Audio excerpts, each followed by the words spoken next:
Assalamualaikum warahmatullahi wabarakatuh.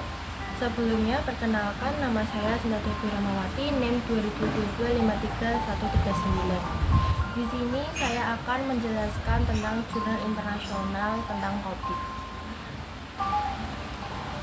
Namun sebelum masuk ke analisa kedua jurnal tersebut, kita perlu tahu apa itu COVID.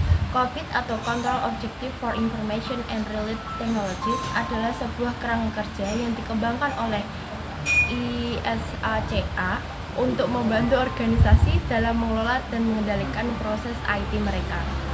Kerangka kerja ini banyak digunakan untuk memastikan bahwa tata kelola dan manajemen IT sejalan dengan tujuan bisnis perusahaan.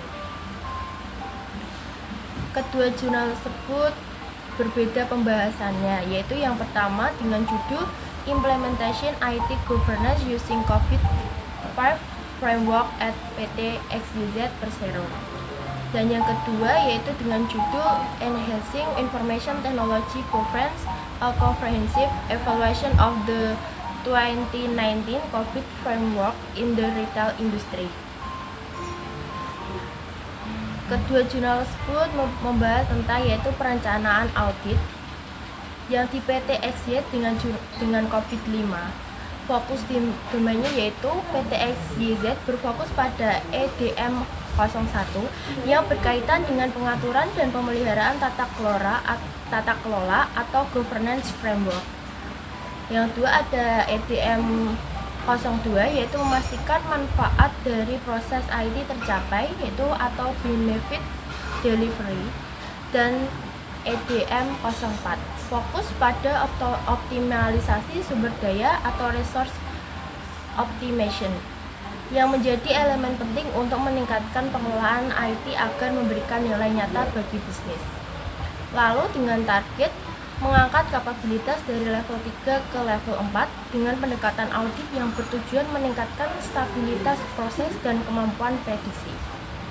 Lalu dengan adanya proses mapping, dalam perencanaan dilakukan pemetaan antara tujuan dan perusahaan dan tujuan terkait IT untuk memastikan audit fokus pada kontribusi IT terhadap sasaran bisnis perusahaan. Dan yang kedua adalah jurnal dengan perusahaan retail yaitu dengan COVID 2019. Jurnal ini fokus demand kritis dipilih berdasarkan tantangan khusus industri retail yang dihadapi seperti APO 12 atau manajemen risiko, BAI 03 atau solusi IT, BAI 06 manajemen perubahan, dan BAI 10 manajemen konfigurasi.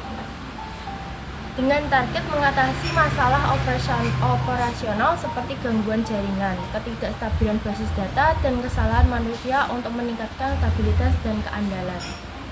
Lalu dengan pendekatan identifikasi masalah, perusahaan retail memulai dengan mengidentifikasi masalah operasional, kemudian melakukan mapping menggunakan COVID 2019 untuk fokus pada risiko dan kapabilitas yang diperlukan. Yang kedua ada pelaksanaan audit sistem. Pada jurnal PT XYZ dilakukan dengan pengumpulan data melalui wawancara dengan tim IT dan pemangku kepentingan terkait serta kuesioner untuk mengukur seberapa efektif proses IT. Lalu dengan menggunakan template penilaian. Template penilaian mandiri COVID-5 digunakan untuk mengukur tingkat kapabilitas yang memberikan gambaran terukur tentang kesiapan dan efektivitas proses IT. Jurnal kedua yaitu perusahaan retail dengan COVID 2019 dengan pengumpulan data yaitu wawancara dan kuesioner. Selain itu, perusahaan retail juga menggunakan bantuan pihak ketiga untuk menganalisis jaringan dan konfigurasi IT yang mendukung operasional. Kemudian ada pendekatan gap analysis. Gap analysis ini lebih difokuskan pada risiko yang dihadapi, terutama terkait ketergantungan pada jaringan pihak ketiga untuk mengetahui perbedaan kapabilitas saat ini dengan target. Selanjutnya ada jaringan dan infrastruktur IT. Di PT XY itu infrastrukturnya dirancang untuk menjaga kelangsungan bisnis dengan stabilitas tinggi. Proses tata kelola difokuskan pada sumber daya yaitu EDM 04 seperti penggunaan perangkat dan jaringan internal agar efisien dan sesuai kebutuhan bisnis. Lalu infrastruktur di PT XYZ sudah manajemennya sudah cukup baik dalam mengelola resiko internal. Namun perlu sedikit peningkatan untuk mencapai level kematangan yang lebih tinggi yaitu level 4. Untuk jurnal yang kedua ini ketergantungannya pada pihak ketiga. Perusahaan ini menggunakan jaringan pihak ketiga untuk layanan penting seperti transaksi pembayaran, tetapi sering mengalami keterlambatan akibat gangguan jaringan eksternal. Yang kedua ada cloud dan sistem internal, yaitu menggabungkan layanan cloud untuk penyimpanan data dan sistem internal yang dikembangkan dengan metode agile, memungkinkan perusahaan beradaptasi lebih cepat. Kemudian ada masalah resiko, yaitu ketergantungan pada jaringan pihak ketiga menuntut manajemen resiko yang lebih kuat, yaitu yang APO 12 untuk menjaga stabilitas operasional. Selanjutnya ada fokus audit. Di jurnal pertama itu ada kapabilitas proses. Evaluasi menunjukkan bahwa proses EDM 01, EDM 02, dan EDM 04 mencapai skor 3,88, sedikit di bawah level 4. Hasil ini menunjukkan bahwa proses sudah hampir prediktif dan stabil, tetapi ada gap kecil yang perlu ditutupi. Kesimpulan dari fokus yang di jurnal pertama ini adalah PT XYZ perlu melakukan peningkatan kecil pada ketiga domain untuk memastikan bahwa proses dapat diukur dan dikontrol lebih baik. Jurnal yang kedua yaitu kapabilitas proses APO 12 berada di level 3, sebagian besar tercapai. Sementara BAI 03, BAI 06, dan BAI 10 berada di level 4, menunjukkan bahwa sebagian besar proses sudah cukup stabil. Kesimpulan dari fokus audit yang ke jurnal yang kedua yaitu kesenjangan terbesar pada manajemen resiko APO 12 karena ketergantungan pada jaringan eksternal yang seringkali menghambat kelancaran operasional. Selanjutnya ada rekomendasi perbaikan.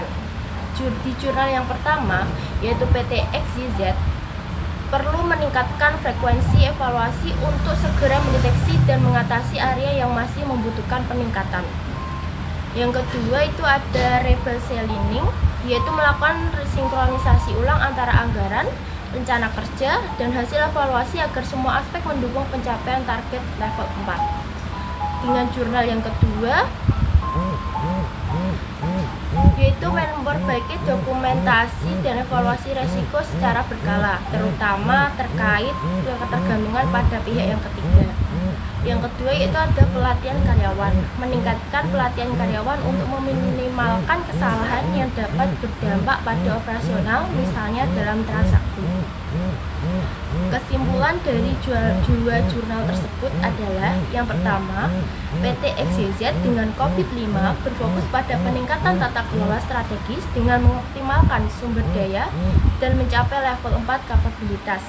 Hasil audit menunjukkan kemajuan yang signifikan. Kemudian ada gap kecil yang harus diperbaiki dengan peningkatan frekuensi evaluasi kinerja dan rebaselining rencana kerja. Dan jurnal yang kedua yaitu industri retail dengan COVID 2019 menekankan pada fleksibilitas dan manajemen resiko di tengah lingkungan bisnis yang dinamis.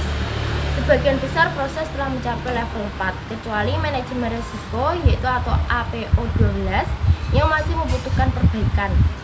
Tantangan utama di sini adalah ketergantungan pada jaringan pihak ketiga dan kebutuhan akan pelatihan karyawan untuk mengurangi kesalahan operasional.